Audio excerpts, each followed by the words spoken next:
All right, guys, Trelon Smith with us for the first time. Trelon, go ahead with your statement. Before I begin, I would like to just speak about what went down today this morning in the meeting room. Today we had a powerful meeting with the group, with the team. Everybody got a chance to speak their mind and what was important to them. And as a team, we decided that we were going to be doing something next week. We're going to create a movement, just to show the people in the state of Arkansas and around the country that we care about the things that's going on in today's society with the police brutality, racial profiling, and things like that. And next week, sometime next week, we'll be doing something huge just to show the people that we care and that we're thinking about them as well. I'm ready to get started. Bob, you want to lead us off? You redshirted last year. We heard a lot of good things about you from the coaches and players. What was a redshirt year like for you? How'd that benefit you, and what are your expectations going into this season? Coming in last year, due to NCAA rules, I had to sit a year, so I ended up using my red shirt. Last year during that time, I just decided that I was going to be the best player I could be, knowing that I couldn't play. So a lot of the times I was on the scout team, giving looks and things of that sort. But my mindset every day was just to come in and, just be the best player I can be and just give the guys a great look, coming into the a game every week. That was my goal. And it must feel great to get to play after going through that. What are your feelings about it? How hungry are you? What are your expectations? Oh man, I'm so excited. I can't wait. I've been waiting for this moment for a very long time now, and it's finally here. I get to play with my boy Rakeem Boyd, and it's gonna be a big one. It's gonna be a huge one. I'm excited to see what we can do. Roddy. Hey, Trelon, just going back to that meeting this morning, I guess before the scrimmage, just what were some of the things that were said or done that kind of moved you or some of the other guys on the team? With multiple people being from different areas coming together on one team, different people have different perspectives on things, and so just coming together and just hearing from everybody and everybody speaking their mind, I feel like it brought us a lot closer. It was a very powerful meeting, and we just want to do something good. We want to make sure the people notice that we're doing something good, and we got something for that next week. Hey, Trelon, I was wondering how today went. Sam said Rakeem had very limited work, so I guess you got a good amount. What do you think of yourself and the rest of the running backs today?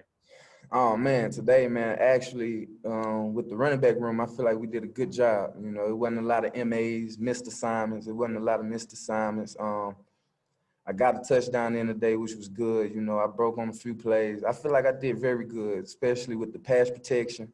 I feel like I did good with my pass protection today, and just reading the holes, creating a three-way goal, setting up the defenders and things. I feel like I did a real good job. And as a running back room as a whole, I feel like all the running backs did a good job. Dominique Johnson, true freshman, bouncing off tackles. You got Josh Oglesby, the track star, who came in, hitting the hole, bursting out, but I feel like we did a good job overall.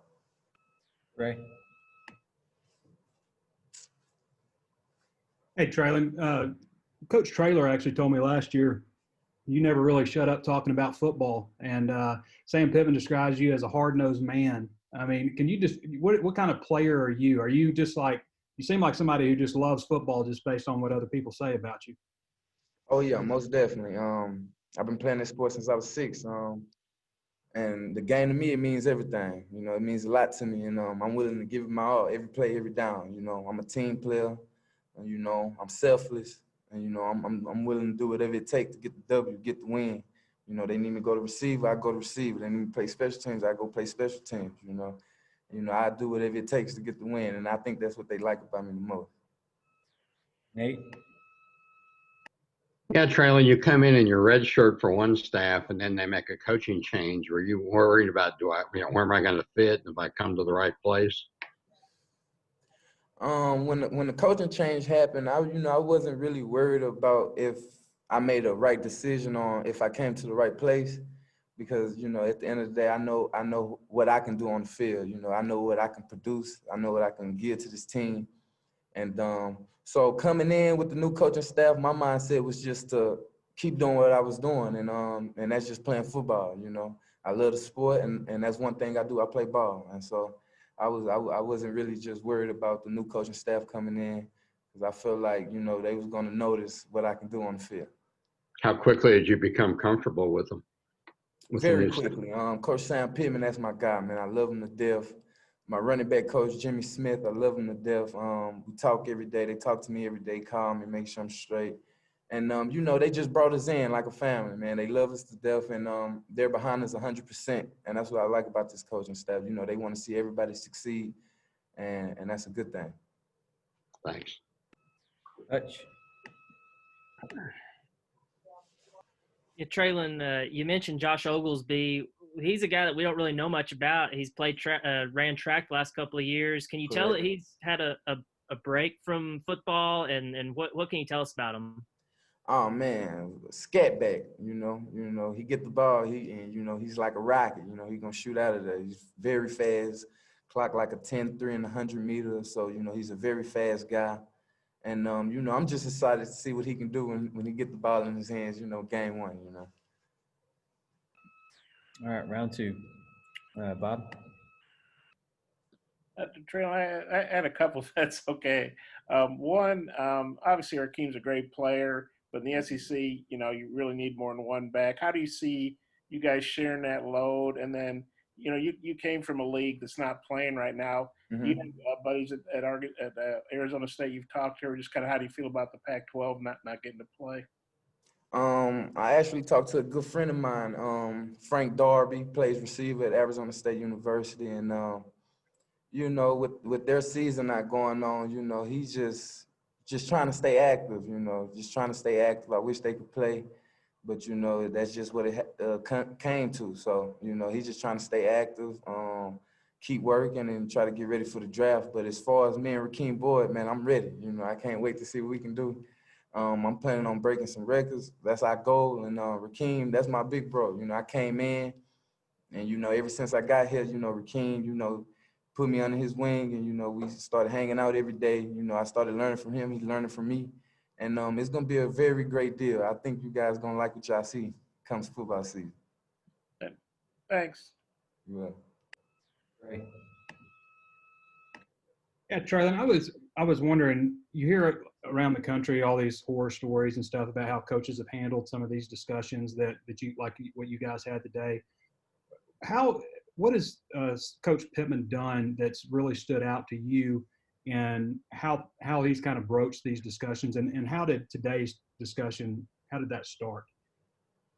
You know, it all started out, you know, in the meeting room. You know, they were speaking about what was going on in today's society, and Coach Pittman, you know, being the man he is, you know, he allows us to be adults, you know, and he always tells us, you know, this is our team, and he's working for us, like this is our team. And so, you know, he just gave everybody the opportunity to speak their mind, say what they had to say about what they felt was important, and he just let everybody speak their mind. After that, you know, he got back on the mic, and we all decided that we were going to come up with something next week to create a movement next week to show the people in Arkansas and also around the country that we care about what's going on, and we notice the things that's going on around the world today.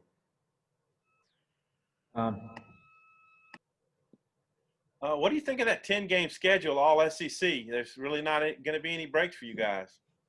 Oh yeah, you know, I'm all in. You know, I'm ready. I'm ready for every opponent. Game one, we got Georgia, and I'm expecting us to go in there and give it all. You know, every game in and game out. You know, it's an all SEC schedule this year, and so we got to bring it every game, and we know that. So we're getting prepared, and I feel like we'll be ready.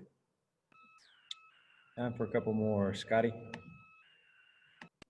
Hey, Trelon, just kind of a personal question, but what kind of motivates you or drives you? What's your why? Man, my why is as simple as, you know, my family. You know, I come from a harsh background, you know, not having much, you know, growing up as a young kid. And so every time I step out on the field, I see it as an opportunity, you know, not only as an opportunity to go out there and play the sport I love, but also an opportunity to better my people's life, to better my family life, you know, put my mom in a better situation, my pops in a better situation. And I just keep that in mind every time I step on the field. It's bigger than me, you know. It's bigger than me. I have people depending on me, and I feel like that's truly my motivation, you know. I do it for them. Last one, Bob. Trelon, I hadn't thought about this before, but you and Rakeem are obviously both from the Houston area. Did you guys know each other before you got here, or did he have any impact on you coming to Arkansas?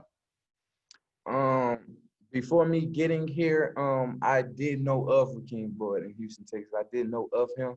We really weren't that close when we were in Houston together.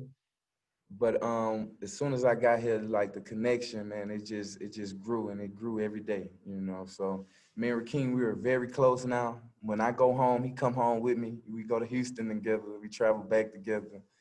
And we even work out, train together when we were out there with the Footwork King or whatnot. You know, just trying to get better in each and every way, just making each other better. Okay, thanks. Thank you. All right, that's going to wrap us up with Trelon. Thanks, Trelon. Thank y'all. Thanks, Trelon. Thanks, Kyle. Yeah, thank y'all. All right, you guys good?